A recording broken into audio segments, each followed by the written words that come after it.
Thanks for taking a moment to review our presentation on the two questions people ask us most frequently as my running mate Barry Laub and I have been campaigning for commissioners of H2GO. First question is, why do we need deep aquifer water from H2GO?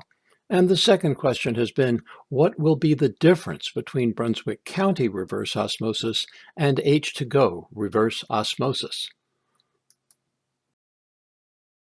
So, why we need deep aquifer water from H2GO?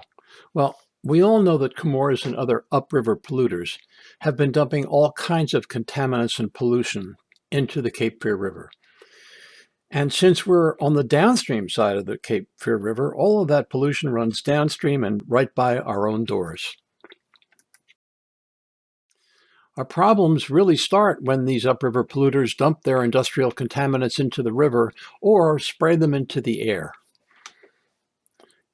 When they come down through the river, they are fed into the Brunswick County Water Treatment Plant.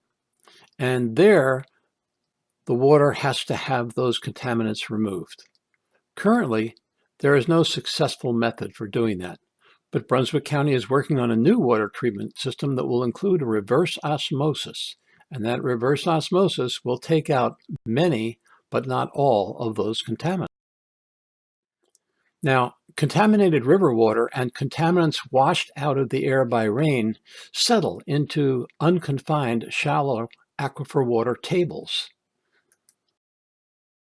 Shallow wells then end up pulling contaminated water from these unconfined shallow aquifers. And at that point, you're looking at the kind of situation we have at Comores and in Fayetteville, where those wells have become contaminated. Now, as we said, river water will be the source for the planned county system. Most contaminants will be removed, but not all. Some residual contaminants will always remain. The planned county system, in addition, will dump millions of gallons per day of water containing concentrated industrial contaminants back into the river.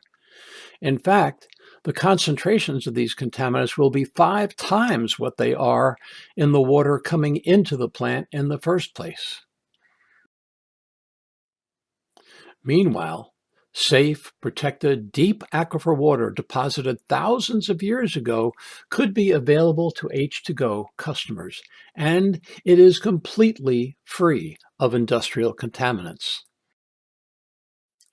H2GO wells already go deep into those protected aquifers, and from these wells, H2GO could pull healthy, pollution-free water to the surface.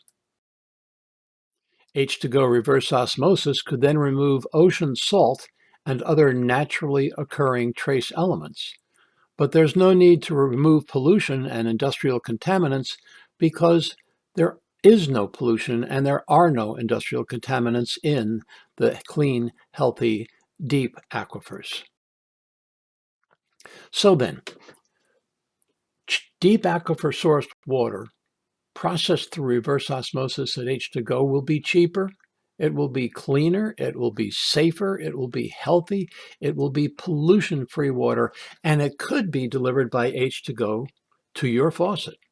In fact, it should already be there, except for, that's right, H2GO customers could have been drinking cheaper, safe, clean, healthy aquifer water for the last 6 months, except, of course, for the current chairman and his years of determined obstruction of the building of the reverse osmosis plant at H2GO. But with the election looming in November, suddenly and mysteriously, the current chairman completely reversed his objections. He miraculously saw the light. He completely flip-flopped and came out in favor of completing the Aquifer RO project at H2GO. Now, we have to ask, can you trust him not to flip-flop after the election yet again and once again oppose cheaper, safer, cleaner, healthier water from H2GO? You know, if you want to make sure you get cheaper, safe, clean, and healthy aquifer water from H2GO in the future, you need to elect Hosmer and Laub. That's Steve Hosmer and Barry Laub. We hope you'll give us your vote in November.